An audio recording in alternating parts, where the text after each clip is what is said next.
So whatever happens on Tuesday, is it still Tuesday? Sure. I mean, it'll probably go until like Wednesday. Can we push it? Right? Just remember. Okay, so this time around, no matter what happens, like we're all abused children. We live in a home. I don't care if you're conservative or whatever. Like you all agree with everybody. We have 100% agreement on this. The last year and a half has been an abusive relationship between us and the people that would tell us what to do. Like, and we have felt fed up about it. We have been like raked over shit when we have better stuff to do. We're not politicians. We shouldn't have to think about their job this much. And we, we're all bummed out. And every moment that you would think the solution would be to not care, someone says the word abortion or women or race or like anything that like triggers you and goes like, well, they're talking about important shit. They're always gonna be. And they got to me and they got to you, and we're now here on the eve of like something's gonna give. We're all gonna stop having to fucking think about it for a while. Like, we have to spend that 4 years, like, whatever these dumbass House of Representatives are that we're always hearing about, like, oh, they own the we got to start getting third-party candidates into those seats. That's my weird pitch is, like, let's just start, let's have the historic election and go, yay, we did it, and then be like, okay, now, and the next, like, weird election that comes up, if we believe in this system, then we go, like, if you say that you're Republican or Democrat, that's a red flag. Because you're part of a bad fucking weird good cop, bad cop, alcoholic husband system where it's like this syndrome of like black eye and then apology and black eye and then apology. And it's like it's not fucking working. We've given it 60 years. They built this shit on top of something. It's made of 2 legs, so you think it's 2 things, but it's an animal. All right. That's it. That ends the political segment because now we don't have to worry about it anymore because it's fucking, we walk out of here and into a world where it already happened. It's over. And you're going to find out, like, that office is so insignificant, Hitler could be in it and nothing would still happen. He'd be like, I want to close Guantanamo or make it twice as big, and it would just be, like, Guantanamo will still be there and the same size. Like, 4 years from now, Hitler will be like, that should be filled with Jews and, like, 1,000,000 times the size. And but it'll be caught up in red tape. We can take comfort in our cat's cradle of fucking, we're fine. We'll be fine for a while. Pompeii. Last words at Pompeii. Yeah. It's fine. It's a big mountain. There's some lava dribbling out. By the time that becomes an issue, I think we'll have time to wake up and grab the kids and boom! I'm catching a ball. Forever. Again, in a museum in Milwaukee, like. And the guy, they make the molds, and there's like a guy holding a guy up. Is that real? When you go to like the Pompeii things, and then there's a guy with a knife, and then there's a rich guy going like, "Here's my money," and he's like in the middle of being robbed, and civilization. That can't be real. I don't know how to feel about that. That's got to be fake, right? There's no such thing as an event that happens so fast that you can be mid-robbing. Nothing has ever happened that quickly. I bet a nuclear bomb might do that, but it wouldn't leave anything, right? But you'd hear a whistle of the bomb coming down, and you'd be like this. Like Pompeii should be, all of the Pompeii molds should be everybody going like... That's if it happened really fast. It should just be a bunch of people. Maybe one guy's holding a knife. And then you go like, I bet he was robbing him. That would be fun, but I don't believe that the guy's going, stick him up. Like it's like a freeze ray hit him. Right. I don't know if I believe that. Yeah. I'd like to believe that. That's like a guillotine. They say the guillotine is the most humane way of execution. No one can test this. You can't survey severed heads versus people that got lethal injection, but they say the guillotine is the most humane way to kill somebody. Because according to my 10th grade history teacher, right. who must be right about everything because he was in Korea during the war, and he also would constantly accidentally smoke his chalk.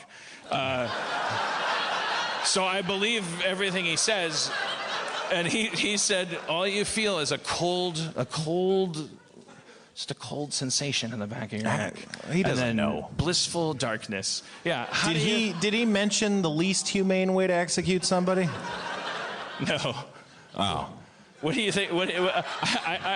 I'd like to challenge you to come up with it.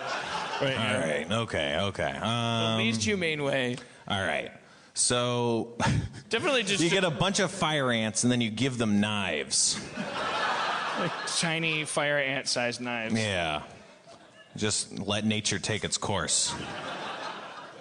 I say humiliate them to death. Keep them fed and watered and immortal, and like make them have to die of shame. Okay. Well, that's very conceptual, but what does that look like? What does it look like? Yeah, well, how do you humiliate It looks like a them? standard harness in a windowless room with tubes going into them that give them nutrients and liquid, and then humiliation is happening.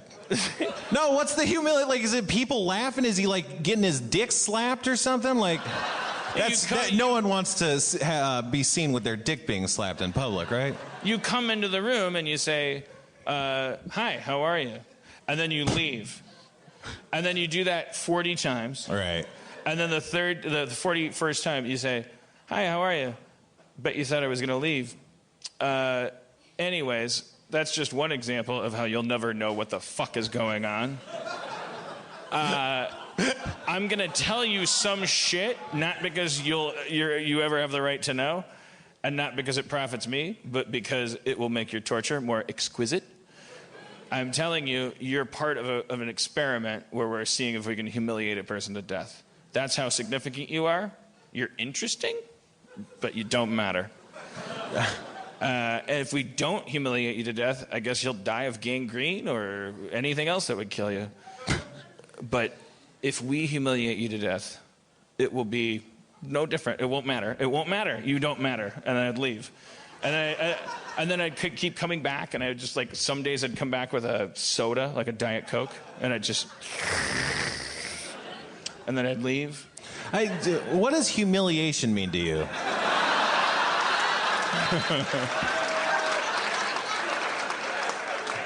To cause humility. Right. Yeah. And humility is when two people are talking to each other? No, humility is when one person being talked to feels like they don't mean very much. Right. But they mean enough that someone's spending their entire life... I would nip that in the bud. I would say to the guy, by the way, we're probably doing this to 700 people.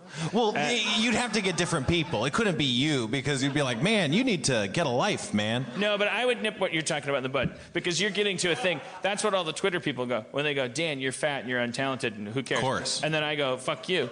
And then they go, fuck me, fuck you. And I go, fuck you, kid, fuck you. And then the kid's like, fuck you, nice, you're fat, and Chevy Chase, you're fat. And I'm like, hey, kid, listen to me. Fuck you. Nothing's changing. You got open eye. Nothing's changing. Well, something's changed. This is where the kid always goes. Yeah, you're paying attention to me. That's one thing. That's the worst thing in the world. Like you're fucking. That's so sad. Like what? We live in a society where attention is currency. It's also like, you pay attention to criminals. Like you fucking like handcuff. That's the problem. But your attention is delivered to you electronically, instantly, with a system that notifies you. This country was founded on the idea that being left alone was a luxury. Like if people were like noticing you, it was like, fuck you, don't notice me. I got a right to be fucking obscure. Like, it's called the pursuit of happiness. And then like we invented cameras, and it's like, oh, Jerry Springer can save my marriage, and like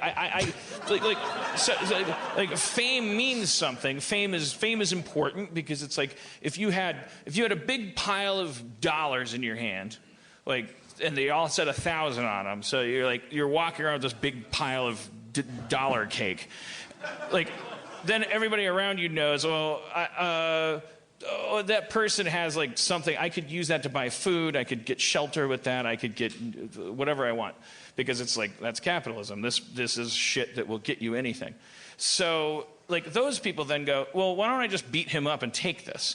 The answer is because there's 9 dudes standing around me who are like wearing sunglasses because I have so much of this that they all have some, and like, why don't they kill me? Well, they don't kill me because if they do, like, they'll just, like, there's another ring outward and outward.